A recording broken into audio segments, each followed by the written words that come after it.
কারণ তারেক যে বিদেশে থাকে আর আপনারা দেশে থাকেন, দেশের অবস্থা দেশের মানুষই ভালো জানবে। তবে তিনি সোশ্যাল মিডিয়া থেকে যতটুকু দেখেছেন তাই ব্যাখ্যা করেছেন। ভিডিও শুরু অংশে দেখছিলেন তিনি তার নেতাকর্মীদের মুক্তি দাবি করেছেন এবং তিনি বাংলাদেশে কামব্যাক করবেন এ বিষয়ে গুরুত্বপূর্ণ তথ্য দিয়েছেন। কবে নাগাদ তিনি দেশে ফিরবেন এবং দেশে ফেরার যে গুরুত্বপূর্ণ মেসেজটি রয়েছে সেই মেসেজটি তিনি কিভাবে ব্যাখ্যা করেছেন সেটা তার ভিডিও থেকে শুনবেন। এবং ফখরুল ইসলাম আলমগীর সহ যে সমস্ত শীর্ষ নেতা সহ সাধারণ তৃণমূলের নেতারাও গ্রেফতার হয়েছে, তাদের মুক্তি চেয়েছেন এবং মুক্তির বিষয়ে যে গুরুত্বপূর্ণ তথ্যগুলো দিয়েছেন, চলুন তারেক জিয়ার মুখ থেকে শুনে আসি বিস্তারিত। তিনি আসলে এই বিষয় নিয়ে কি বক্তব্য রেখেছেন, চলুন দেশের মানুষের জন্য তিনি কি বক্তব্য রেখেছেন তার মুখ থেকে একটু শুনে আসি। বিসমিল্লাহির রহমানির রহিম। ধন্যবাদ। আজকের যুক্তরাজ্য বিএনপি কর্তৃক আয়োজিত বাংলাদেশের ৫১তম বিজয় বার্ষিকী অনুষ্ঠানের সম্মানিত সভাপতি, আমার সামনে উপস্থিত যুক্তরাজ্য বিএনপির সকল পর্যায়ের নেতৃবৃন্দ, কর্মী ভাইয়েরা এবং সোশ্যাল মিডিয়ার মাধ্যমে বাংলাদেশ সহ যারা সংযুক্ত আছেন সকল উপস্থিতিবৃন্দ, আসসালামু আলাইকুম। প্রিয় ভাই বোনেরা, আজকে আমরা এখানে একত্রিত হয়েছি বাংলাদেশ, আমাদের প্রিয় মাতৃভূমি বাংলাদেশ বিজয় উৎসব ১৬ই ডিসেম্বর বিজয় উৎসব পালন করার জন্য। ৫১ বছর শেষ হয়ে গিয়েছে, আমরা ৫২ বছরে পড়ছি বিজয় উৎসব পালন করার। প্রিয় ভাই বোনেরা, আজ থেকে ৫১ বছর আগে এই যুদ্ধ শুরু হয়েছিল দেশ স্বাধীন করার। বহু লক্ষ মুক্তিযোদ্ধা এই যুদ্ধ করে এই দেশ স্বাধীন করেছেন। এর ভিতরে বহু হাজারো মুক্তিযোদ্ধা তাদের জীবন উৎসর্গ করেছেন। আজ যাদের জীবনের বিনিময়ে আমরা বাংলাদেশ নামক দেশটি পেয়েছি, আমি সর্বপ্রথমে শ্রদ্ধা ভরে সেই মানুষগুলোকে যারা আত্মত্যাগ করেছেন, নিজের জীবন উৎসর্গ করেছেন দেশকে স্বাধীন করার জন্য, তাদেরকে শ্রদ্ধার সাথে স্মরণ করছি। প্রিয় ভাই বোনেরা, আমি স্মরণ করছি আরও হাজারো লক্ষ মুক্তিযোদ্ধা যারা বিভিন্নভাবে ক্ষতিগ্রস্ত হয়েছেন যুদ্ধে অংশগ্রহণের মাধ্যমে দেশকে স্বাধীন করতে গিয়ে। শ্রদ্ধার সাথে তাদের কথা স্মরণ করছি। আমি স্মরণ করছি সেই সকল লক্ষ লক্ষ মা বোনেরা যাদের আত্মত্যাগের মাধ্যমে এই দেশ স্বাধীন হয়েছে, সেই মা বোনদেরকে আমি শ্রদ্ধার সাথে স্মরণ করছি। প্রিয় ভাই বোনেরা, আমি শ্রদ্ধার সাথে স্মরণ করছি সেই মানুষটিকে, আমাদের সেই প্রিয় মানুষটিকে যার নাম আমরা সকলে জানি, বাংলাদেশের স্বাধীনতার ঘোষক হিসাবে শহীদ রাষ্ট্রপতি জিয়াউর রহমান। শ্রদ্ধার সাথে আজকের এই দিনে সেই মানুষটিকে আমি শ্রদ্ধার সাথে স্মরণ করছি। প্রিয় ভাই বোনেরা, আমাদের মুক্তিযোদ্ধারা যখন যুদ্ধ করেছিলেন, এই দেশকে স্বাধীন করেছিলেন, তাদের সামনে একটি আশা ছিল, একটি লক্ষ্য ছিল। কি সেটি? সাম্য, মানবিক মর্যাদা, সামাজিক সুবিচার। আজকে দেশটি স্বাধীন হয়ে গিয়েছে ৫১ বছর পার, ৫২ বছরে আমরা পড়েছি। আজ এখানে অনেক বক্তা বক্তব্য রেখেছেন। বাংলাদেশেও বিভিন্নভাবে বিভিন্ন রাজনৈতিক দলের নেতৃবৃন্দ, কর্মীরা বিভিন্ন জায়গায় বক্তব্য রাখার চেষ্টা করছে।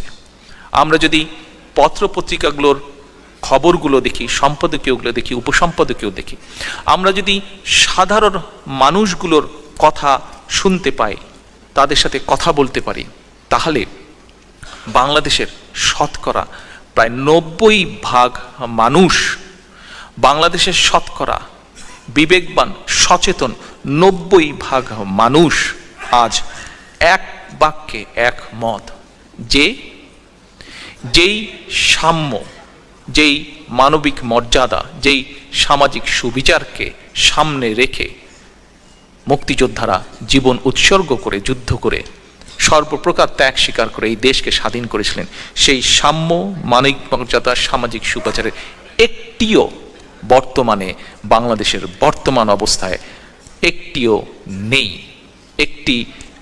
এই লক্ষ্যের একটিও আজ উপস্থিত নেই। প্রিয় ভাই বোনেরা, সাম্য মানে সমান অধিকার। আজ বাংলাদেশের কোনো মানুষ একমাত্র বর্তমানে এই যে অবৈধ সরকার, মাফিয়া সরকার, নিশিরাতের ভোট ডাকাত সরকার, যেভাবেই আমরা বলি না কেন তাদেরকে, ভালো নামে তো আর কিছু বলা যাচ্ছে না, যেভাবেই বলি, তাদের কিছু লোকজন ছাড়া আর কোনো মানুষের ক্ষেত্রেই, বাংলাদেশের কোনো মানুষের ক্ষেত্রেই, সে কোনো রাজনৈতিক দলের সদস্য হোক অথবা একজন সাধারণ মানুষ, অরাজনৈতিক ব্যক্তি হোক, কারো ক্ষেত্রেই কোনো রকমের আইনের শাসন সঠিকভাবে নেই। মানবিক মর্যাদা বলতে যদি আমরা সংক্ষেপে খুব বুঝি, সেটি হচ্ছে যে মানুষের যে মিনিমাম মর্যাদা সেটি যদি থাকে, সেটি পর্যন্ত আজকে অনুপস্থিত। আমরা চারিদিকে গুম, খুন, হত্যা এই ধরনের সব কিছু দেখছি। নেই কোনো বিচার, নেই কোনো আইন কারণের শৃঙ্খলা, নেই সামাজিক আইনের সুবিচার বলতে এক বাক্যে যে যেভাবেই বুঝেন না কেন খুব স্বাভাবিক, অর্থাৎ সমাজের বিভিন্ন স্তরে মিনিমাম সুবিচার থাকতে হবে। সেটি কি উপস্থিত আছে? সেটিও উপস্থিত নেই। এখানে বিভিন্ন বক্তারা বলে গিয়েছেন যে গত অক্টোবর মাস থেকে বাংলাদেশ জাতীয়তাবাদী দল সমগ্র দেশে 10টি বিভাগে 10টি সমাবেশের ডাক দিয়েছিল। প্রিয় ভাই বোনেরা, আজকে সমগ্র বাংলাদেশের মানুষ সাক্ষ্য। কি সাক্ষ্য? যে এই যে সমাবেশগুলো বাংলাদেশ জাতীয়তাবাদী দল তাদের ব্যানারে ডাক দিয়েছিল, এই সমাবেশগুলো কোনোটি সমাবেশ থাকেনি। সমাবেশ শুরু হবার আগেই এই প্রত্যেকটি সমাবেশ পরিণত হয়েছিল মহাসমাবেশে। এখন প্রিয় ভাই বোনেরা, কেন এই সমাবেশগুলো সমাবেশ থাকেনি, এই প্রতিটি সমাবেশ কেন মহাসমাবেশে পরিণত হয়েছিল, এর কারণ বোধহয় ব্যাখ্যা করার খুব একটা প্রয়োজন নেই কারো কাছে। এই যে আমি বললাম সাম্য বলেন, মানবিক মর্যাদা বলেন, সামাজিক সুবিচার বলেন, এই যে একটু আগে আমি বলেছি যে বাংলাদেশের শতকরা 90% মানুষ আজ একমত। আজ 90% মানুষ হাড়ে হাড়ে উপলব্ধি করছে যে আজকে মানুষের কথা বলার অধিকার বলেন, মানুষের স্বাভাবিকভাবে চলাফেরার অধিকার বলেন, স্বাভাবিকভাবে ব্যবসা বাণিজ্য চাকরি বাকরির অধিকার বলেন, সমাজের বিভিন্ন বিচার আচার কার্য যেটাই বলেন, কোনোটিতেই মানুষের কাছে কোনো কিছু স্বাভাবিক নেই। অর্থাৎ মানুষের যা মানুষ হিসাবে প্রাপ্য তার কোনোটিই মানুষ পাচ্ছে না। আজ সেজন্যই কিন্তু সমাবেশগুলো মহাসমাবেশে পরিণত হলো। ডেকেছিল বিএনপি মহাসমাবেশগুলো। বিএনপির এই ডাকা মহাসমাবেশগুলোতে শুধু বিএনপির নেতাকর্মীরা না, লক্ষ লক্ষ লক্ষ সাধারণ মানুষ এই সমাবেশগুলোতে যোগদান করেছিলেন বলেই এই সমাবেশগুলো সমাবেশ থাকেনি, এগুলো মহাসমাবেশে পরিণত হয়েছিল।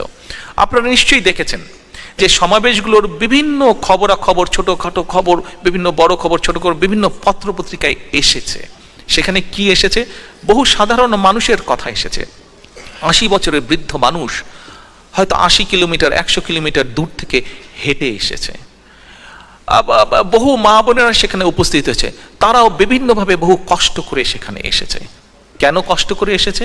এই সমাবেশগুলোকে বন্ধ করার যারা ক্ষমতা দখল করে আছে, এই মাফিয়া সরকার, নিশিরাতের ভোট ডাকাত সরকার, যেভাবেই বলি, এই সন্ত্রাসীদের যে দল, আওয়ামী লীগ নামক দল, এরা সরকারের যে দখল করে রেখেছে, এরা এমন কোনো উপায় নেই যে সমাবেশগুলোকে যাতে না হতে পারে তার চেষ্টা তারা করেনি। তারা বাস চলাচল বন্ধ করে দিয়েছে, তারা স্টিমার চলাচল বন্ধ করে দিয়েছে, তারা ট্রাক চলাচল বন্ধ করে দিয়েছে, তারা এমনকি ছোট ছোট যানবাহন সেগুলো পর্যন্ত চলা বন্ধ করে দিয়েছে। তাদের কিছু সন্ত্রাসী বাহিনী দিয়ে সেগুলোকে আটকিয়ে ফেলেছে, তারা চেষ্টা করেছে আটকিয়ে ফেলতে যাতে মানুষ না আসে। কিন্তু আমরা দেখেছি মানুষ 100 কিলোমিটার সাইকেল চালিয়ে চলে গেছে, মানুষ 100 কিলোমিটার পায়ে হেঁটে চলে গিয়েছে, মানুষ নদী সাঁতরে সেখানে চলে গিয়েছে সমাবেশগুলোতে, মানুষ কলার ভেলা তৈরি করে সেই সমাবেশগুলোতে যোগদান করেছে। প্রায় সব বিবেকে, যেখানে নদী আছে সেখানে মানুষ এইভাবে গিয়েছে, যেখানে নদী নেই সেখানে মানুষ হেঁটে গিয়েছে, সাইকেলে গিয়েছে, মোটর সাইকেলে করে গিয়েছে, রিক্সায় গিয়েছে। এবং যাওয়ার পথে পথে এই আওয়ামী লীগ নামক সন্ত্রাসী দলটির যে আরো ছোটখাটো সন্ত্রাসীগুলা আছে, এরা কিভাবে বিভিন্ন জায়গায় মানুষকে হেনস্থা করেছে তাও আপনারা জেনেছেন, তাও আপনারা দেখেছেন। প্রিয় ভাই বোনেরা, এই লক্ষ কোটি মানুষের সমাবেশগুলোতে উপস্থিতি আজ প্রমাণ করে দেয় যে বাংলাদেশ আজকে কি অবস্থায় আছে। যেই আশা আকাঙ্ক্ষা লক্ষ লক্ষ্য নিয়ে মুক্তিযোদ্ধারা নিজেদের জীবন বাজি রেখে আজকে থেকে 51 বছর আগে দেশ স্বাধীন করেছিলেন। আজ সেই অবস্থা নেই দেশের, সেই অবস্থা থেকে আজ দেশ বহু দূরে। আপনারা যদি গত 2 মাসেরও পত্রপত্রিকাগুলো দেখেন, পত্রপত্রিকাগুলো ছাপতে পারে না, তারপরেও এদিক ওদিক করে 2-4টা নিউজও যদি ছাপে। কিছুদিন আগে একটি পত্রিকার একজন উনি খুব সম্ভব সম্পাদক নন, বাট সিনিয়র জার্নালিস্ট, উনি বিদেশে থাকেন। ওনার সাথে এমনি আমি কথাবার্তা বলছিলাম। উনি তখন বললেন যে উনি ওনার মায়ের জন্য, ওনার মা দেশে থাকেন, ওনাকে দেশ থেকে বাধ্য হয়ে দেশ থেকে চলে আসতে হয়েছে, কারণ সে যখন সরকারের এই অবৈধ সরকারের, এই মাফিয়া সরকারের বিরুদ্ধে যখন সে কলম ধরেছিল তখন বাধ্য হয়েছে সেই দেশ থেকে থাকতে, সেখানে সে থাকতে পারে নাই। তো এটি হচ্ছে তার নিজস্ব কাহিনী। এখন যখন উনি ওনার মায়ের কাছে প্রতি মাসে কিছু টাকা পাঠান, কিছুদিন আগে তার মা তাকে বলছিলেন যে বাবা তুমি যে টাকা আমাকে পাঠাও, আমি সেই টাকায় চলা খুব কষ্টকর হয়ে যায়। প্রিয় ভাই বোনেরা, আপনারা যারা বিদেশে আছেন, আপনারা প্রত্যেকে আপনাদের পরিবারকে নিশ্চয়ই সাহায্য করেন, সহযোগিতা করেন। আপনারা এখানে যে রোজগার করেন সেখান থেকে আপনারা উপস্থিত প্রতিটি মানুষ জানেন, আজকে এখানে উপস্থিত প্রতিটি মানুষ জানেন, দেশে যারা যেই মানুষগুলো আছে, কোটি কোটি মানুষ, তারা তো প্রতিদিন পরতে পরতে অনুভব করছেই। আপনারা যারা আছেন আপনারাও পরতে পরতে অনুভব করছেন যে আজ মানুষ কি কষ্টে আছে দেশে। আমরা রাজনৈতিক দলের সদস্য যারা, আমরা জানি, আমরা মানুষের সাথে কথা বলি, প্রতিদিন আমাকে বহু মানুষের সাথে কথা বলতে হয়, প্রতিদিন আমি মানুষগুলোর কষ্ট দেখতে পাই, কষ্টের কথা শুনতে পারি, কষ্টের কথা জানতে পারি। আজ একজন সাধারণ মানুষের দিকে যদি আমরা তাকাই, একজন সাধারণ মানুষ কি চায়? চায় যে দেশে একটি স্বাভাবিক পরিস্থিতি থাকবে, মানুষ জীবন চলার পথে, কেউ মনে করে না, কেউ মানুষ মাত্রই জানে যে এটা পৃথিবী, এখানে বিভিন্ন সমস্যা থাকবে, কিন্তু আমি কথা বলতে পারবো না। সরকার যে অন্যায় করবে মানুষের বিরুদ্ধে, সেটির বিরুদ্ধে কথা বলতে গেলে হয় আমাকে গুম হতে হবে, না হয় আমাকে জেল খাটতে হবে, আমাকে না পেলে আমার ভাইকে বা আমার মাকে বা আমার বাবাকে বা আমার বোনকে ধরে নিয়ে যাবে। এটি কোনো মানুষ চায় না, এটি কোনো মানুষ আশা করে না।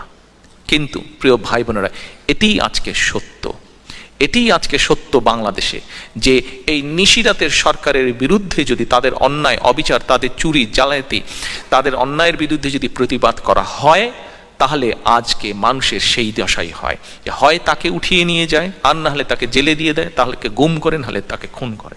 আপনারা দেখেছেন কিছুদিন আগে আবরারের কথা নিশ্চয়ই আপনাদের সকলের মনে আছে, বুয়েটের মেধাবী ছাত্র।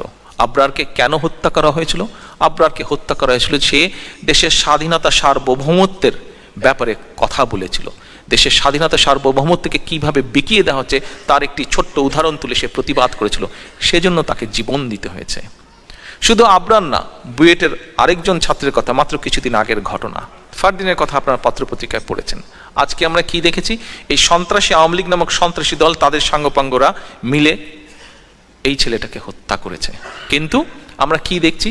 সরকারের বাহিনী তাকে আত্মহত্যা বলে চালিয়ে দিচ্ছে। প্রিয় ভাই বোনেরা, এই একটি দুইটি উদাহরণই কি আমাদের সামনে আছে? এরকম শত শত হাজার হাজার উদাহরণ ভাই বোনেরা আমরা আছে। বক্তব্য অনেক দিয়েছি, আজকে এই অনুষ্ঠানে বক্তব্য হয়েছে, আমাদের বিভাগীয় সমাবেশগুলোতে বক্তব্য হয়েছে। এই বক্তব্যগুলো শুধু রাজনৈতিক নেতৃবৃন্দের বক্তব্য নয়, এগুলি সাধারণ মানুষের মনের কথা বলেই রাজনীতিবিদ যারা নেতৃবৃন্দ তাদের কথা থেকে এগুলো বেরিয়ে এসছে। আজকে বাংলাদেশের প্রায় সকল রাজনৈতিক দল একটি জায়গায় এসে দাঁড়িয়েছে, একটি অবস্থানে এসে দাঁড়িয়েছে। আজকে এর আগে এখানে বিভিন্ন অনুষ্ঠান আমরা করেছি, সেখানে আমি এদের এই সরকারের অত্যাচার নির্যাতনের অনেক কথা বলেছে। আজ আমার মনে হয় কথা বলার আর কিছু নেই। আজকে এরা দেশকে এমন একটা জায়গায় নিয়ে এসে দাঁড় করিয়েছে, এমন একটা জায়গায় নিয়ে এসে দাঁড় করিয়েছে। আজকের বহির্বিশ্বে, পৃথিবীতে একটি দেশের সাথে একটি দেশের, সভ্য যে কোনো একটি দেশের সাথে আরেকটি দেশের সম্পর্কের ভিত্তি কি হতে পারে? গণতন্ত্র হতে পারে সম্পর্কের ভিত্তি। একটি দেশের সাথে আরেকটি দেশের ভিত্তি কি হতে পারে? মানবাধিকার হতে পারে, মানুষের অধিকার। এর ভিতরে আরো অনেক কিছু চলে আসে। আজকে আপনারা তাকিয়ে দেখুন, বাংলাদেশে এই দুটির একটিও কি উপস্থিত আছে? এই দুটির একটিও আজকে উপস্থিত নেই। আজকে পৃথিবীর তাবৎ সভ্য দেশ যারা গণতন্ত্র প্র্যাকটিস করে, যারা মানবাধিকারের চর্চা করে, প্রায় প্রতিটি দেশ থেকে কিন্তু আজকে বাংলাদেশকে এই মাফিয়া সরকার, নিশিরাতের ভোট ডাকাত সরকার বিচ্ছিন্ন করে ফেলেছে সমগ্র দেশকে। আজকে তারা এমন একটা জায়গায় তারা আজকে দেশকে নিয়ে চলে এসেছে যেখানে মানুষ না পারে ভোট দিতে, মানুষ না পারে কথা বলতে, মানুষ না পারে ন্যায় বিচার পেতে, না ছাত্রছাত্রীরা সঠিকভাবে শিক্ষার আলো পাচ্ছে। আপনি কোন সেক্টর নিয়ে কথা বলেন, প্রতিটি সেক্টরে আজকে অরাজকতা বিরাজ করছে। প্রিয় উপস্থিত ভাই বোনেরা, একটু আগে আমি বললাম যে বক্তব্য অনেক হয়েছে। আজকে বাংলাদেশের 51তম বিজয় বার্ষিকী আমরা শেষ করছি, 52তে আমরা প্রবেশ করছি। প্রিয় ভাই বোনেরা, আমরা গত 10ই ডিসেম্বর বাংলাদেশের মানুষের কাছে আমাদের বিএনপির পক্ষ থেকে 10টি দফা উপস্থাপন করেছি। এই 10টি দফার মধ্যে আমরা বাংলাদেশের মানুষের কথাগুলোকে উপস্থাপন করেছি। আমরা অক্টোবর মাসে দেশের মানুষের সামনে আমরা ঘোষণা দিয়েছিলাম যে আমরা 10টি বিভাগে 10টি সমাবেশ করব এবং তারই অংশ হিসাবে শেষ সমাবেশটি হবে ঢাকা বিভাগে। ঢাকা বিভাগের সমাবেশ আপনারা দেখেছেন, আমি যতটুকু দেখেছি, এবং আমি আমার থেকে মুরব্বী মানুষ যারা আছেন অনেকের সাথেই কথা বলেছি। ঢাকা বিভাগের সমাবেশে বাংলাদেশের মানুষ যেভাবে অংশগ্রহণ করেছে, এত বড় সমাবেশ কোনো রাজনৈতিক সমাবেশ গত 50 বছরে দেখা যায় না। প্রিয় ভাই বোনেরা, এই লক্ষ লক্ষ মানুষের সামনে আমরা আমাদের 10টি দফা উপস্থাপন করেছি। আজকে আপনাদের মাধ্যমে, সোশ্যাল মিডিয়ার মাধ্যমে যারা বাংলাদেশের থেকে সংযুক্ত আছেন, আপনাদেরকে সহ বিএনপির সকল পর্যায়ের, বাংলাদেশের বাইরে সকল পর্যায়ের নেতাকর্মীকে আমি অনুরোধ জানাবো যে এই 10টি দফার বিষয়গুলো আপনারা সাধারণ মানুষের কাছে নিয়ে যান। বিএনপির প্রতি পর্যায়ের প্রতিটি নেতাকর্মীকে আমি অনুরোধ করছি, আহ্বান করছি, এই 10টি দফা মানুষের প্রতিটি ঘরে ঘরে, আপনার এলাকার প্রতিটি মানুষের ঘরে ঘরে এই 10টি দফার পৌঁছে দেওয়ার জন্য। এবং শুধু পৌঁছে দিলে হবে না প্রিয় ভাই বোনেরা, পৌঁছে দেওয়ার সাথে সাথে এই মানুষগুলোকে প্রস্তুত করতে হবে। প্রিয় ভাই বোনেরা, এ নিয়ে আমি কয়েকবার বলেছি, বক্তব্য আমরা অনেক দিয়েছি, এখন আর বক্তব্য দেবার সময় নেই। আমরা আমাদের 10টি দফা এই অবৈধ সরকারকে দিয়ে দিয়েছি, বাংলাদেশের মানুষের সামনে আমরা উপস্থাপন করেছি, তাদেরকে আমরা বলে দিয়েছি তোমাদেরকে এই করতে হবে। এবং